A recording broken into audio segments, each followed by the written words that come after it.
And you already know what the hell I'm going to say before I even say it. Uncle BullCow in the building. Yeah. All right, guys. I got 2 brand new sauces from Linda's Fiery Treats. These are not released yet. These are exclusive, unreleased. So, she just put on a no name yet. So she hasn't even thought of a name for these. We have a verde sauce and a amarillo, or maybe white. Might be using white peppers. Usually that color indicates a white pepper is used, but let's see what it do.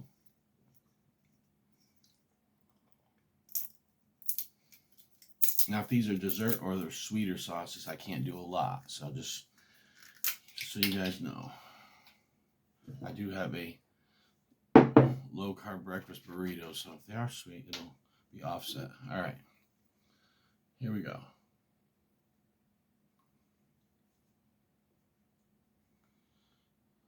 First one from Linda's Fiery Treats.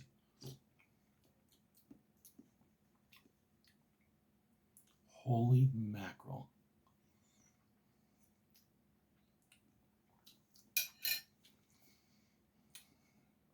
The first thing you taste is honey. And good honey. Like that tastes like fresh honey. Then I'm starting to get the burn. Burn goes the back of the throat. I think this may be made with white pods. Wow, that is phenomenal. Don't know what else is in it, but I can taste the first thing, honey, and then peppers. And the peppers, I'm pretty sure, they could be white knights, they could be white bonnets, could be any white, super hot or mid hot. Excellent sauce. That's phenomenal. All right, let's try the verde. Linda makes another verde. It's a green apple reaper. I think it has those mustard reaper or golden reapers in it, and a green apple, and some other ingredients, of course, but lime. That sauce is another one that's just phenomenal. This one's got a plug in the end. I gotta get this orifice reducer off.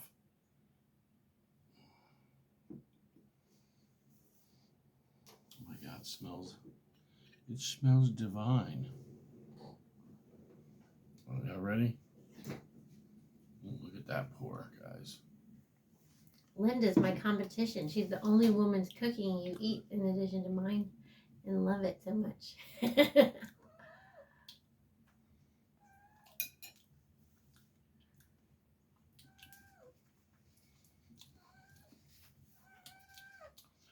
So that one's on the milder side. I can taste. It almost feels like it's infused with I don't know what, bourbon or maybe whiskey. Tell me if you can pick up any alcohol notes in that. I'm not somebody who would be a good person to ask about bourbon and whiskey. Yeah, babe, maybe. I'm not sure. I can't smell it in there at all. And of course, so here's the thing: when you cook a sauce with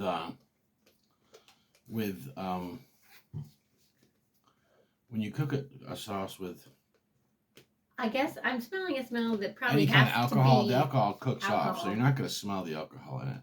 I can't get the top back. Yeah, I think it does, because it kind of the smell and the hint of smell I'm getting reminds me of the way vodka penne smells, which no longer smells like vodka. Right. Mm-mm. Give me a knife, baby, will you? I'm gonna cut my burrito in half. Now I'm gonna be easy on these sauces for now, because I just got diagnosed with diabetes, so I'm gonna put them aside. The Verde one I can't tell. The other one I know is a sweeter sauce. Boy, Chas, this is so good. You should have been on my It's like, no sugar diet all these years with me. I know Mrs. BullCow doesn't eat sugar, but anyways, whatever little bit I did have in those, I can. Some people think I'm an idiot and will try to educate me that fruit has sugar in it. I know that. When I say I don't eat sugar, it means I don't take sugar that's been taken out of a food and isolated as a pure form of sugar. I eat foods with natural sugar in them. And it's not that big a deal to do that because God created them with fiber and other things to help you digest it, and it's not an extreme form of sugar. Yeah, if you're a diabetic, you might not want to eat it, but I'll eat that kind of stuff. I try not to eat way too many bananas at once because those are quite sugary. But otherwise, I eat as much fruit as I want. Yeah, I just got to be careful. So I'm basically 6.9, 6.8. So I'm not to the point where I need insulin as of now. But if I don't get this under control, then I will. And I'm not doing that crap. I'm not going to sit there and stick myself or get one of them little portals on me and all that stuff. No, I'm not doing it. Since you're borderline, that means if you won't have to as long as you take this seriously. Yeah, and I'm taking it seriously. So I've been eating good. Oh, check this out. Anyways, I'll give you guys a health update. There's no news, which you don't know what that is. And there's some good news. So here's the deal. My blood pressure is under control. I just been eating better. At least temporarily. I don't really understand that. Was it like well, so blood pressure goes up and down from day to day, but doesn't it? No, my blood pressure got tested Monday, and it got tested yesterday, which was Wednesday. And they said it was decent. Monday, pretty good. And they said yesterday it was great. It was fine. So that's one thing. And I kind of knew, I know blood pressure. He's been drinking beet juice, which is very good for your blood. Which I've been asking him to eat raw beets for years, but he's found a juice that he likes. And he's been eating moringa this week, which I've been asking him to do for years. I've been trying to put on his food, and then when I do, he attacks me. Behind the mayonnaise. Yeah, right there. I see him. He attacks me and shoos me away and says, "Stop doing that! Get that off of my food!" Well, the thing with the moringa is so really effective at helping your blood sugar that you are not allowed to take moringa at the same time as a blood pressure medicine because it will make your blood pressure way too low. Right. And I didn't eat any right before I went to the doctor either day. So I had no moringa Wednesday and I had none Monday. So I didn't want that to be a false thing. Moringa is also good for your diabetes because it also helps with blood sugar, and it's like good for everything. It's a superfood. It's literally the superfood of superfoods. There are doctors in certain areas of the world that would not be taken seriously by Western doctors, but we all know that Western doctors don't even study nutrition or even factor it into anything most of the time. And well, especially if you're just talking about general practitioners, but most of them, they just don't care about nutrition, which is ridiculous. And as far doctors have always cared about nutrition, and food is medicine, but the pharmaceutical companies have everybody brainwashed, and they're the ones that are funding the schools and paying for the books. But anyways, some doctors in obscure places in the Caribbean prescribe moringa for literally almost every single ailment anyone ever has, and it works for everything. And it has as much, so I don't remember if it's a tablespoon or whatever of this. It's just a leaf. That's all. They dry it out. It doesn't really have any flavor. So one tablespoon, I think, of it has the same amount of protein as a freaking egg. Okay. It has more protein than more steak. More potassium and vitamins than a banana. More calcium than. So this stuff is moringa is a superfood. The problem I have. More iron than spinach. The problem I have with her is it does have a little bit of a taste, kind of just grassy. But Mrs. BullCow has had a few accidents with it, and it's freaked me out. So she came over and taken a big jar of it to pour a little bit, and she's boom. I'm sorry, and it's that so much. That is complete BS. One time I might have got a little bit extra. 2 or 3 times. I guess if he's saying 2 or 3 times that he just didn't approve of my quantity. Let's put it in a shaker. All you have to do is mix it up. It's a powder. Of course, if you eat it concentrate, it won't taste right. If you mix it up evenly throughout your food, you can't even tell it's there. Yeah, it's not bad.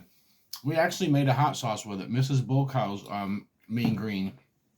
It was a kind of a health tonic with all kinds of herbs. I've been dying to come out with a literal health tonic because I'm a health freak, and there's little things you can do like the moringa that will just change your world. And then they give it to kids in Africa. So you see Yep. that the kids in different countries in Ethiopia and whatnot that their belly is huge and they're real skinny. when they get that malnourished, they cannot absorb nutrients. Right. So if you feed them, they still starve, but the moringa allows them to absorb nutrients. So they started, and you guys can look this up. Go on Google and type in moringa Africa. And this is a while ago. Matter of fact, the moringa we have, believe it or not, is from Africa, right? We have African moringa. Moringa's not native to there. So this is something that they brought over there, I don't know when, 15, 20 years ago. And they grow the trees, and they found that it corrected these kids' malnourishment. They actually were already growing moringa trees in the same places that they're treating people for malnourishment, and these people from different areas of the world are coming in to teach them to use the moringa because they were overcooking it, and they were depleting it of all of its nourishment in the way that they were preparing it. So they actually are taking something that they already ate every day and teaching them how to prepare it and maintain its nutritional properties. But that proves my point. And when I'm always telling you, stop cooking all your food. South America. I'm sorry. Especially stop cooking all your food to death. Oh, I don't know where it's from originally. It's from Noah's Ark originally. From that before that, who knows where it came from? Okay, forgive me. I don't want to talk about the Bible. But that proves my point. I've been telling you, don't cook your food so much. You have to maintain the nutritional properties. Mrs. BullCow, she likes she eats raw beets and stuff. I don't care for them like that. You do. When I made she shreds them and puts a the way I eat it. That's the only way I eat it. If I when I prepare it to you the way I eat it, you loved it. Yeah, it was good. You just won't ever. He's the one that goes to the grocery store. And he won't ever buy me the things to prepare it. Yes, they taste great roasted, but they don't taste that much better roasted than they do in the way that I prepare it raw with the ginger and the lime and cilantro. You have to have all three ingredients though, or it's going to taste bad. They don't taste that much infinitely better if roasted, and when they're roasted, they're no longer a superfood. They're just a regular nice food that's not unhealthy and a little bit healthy. You're taking a superfood and you're just like squashing its power. Yeah. And that's what you do every time you cook as a chef. I've been begging you for 7-8 years that I've known you to stop only caring about your chefiness and flavor because food is a medicine and it matters what you eat every day. It's going to make you feel great. And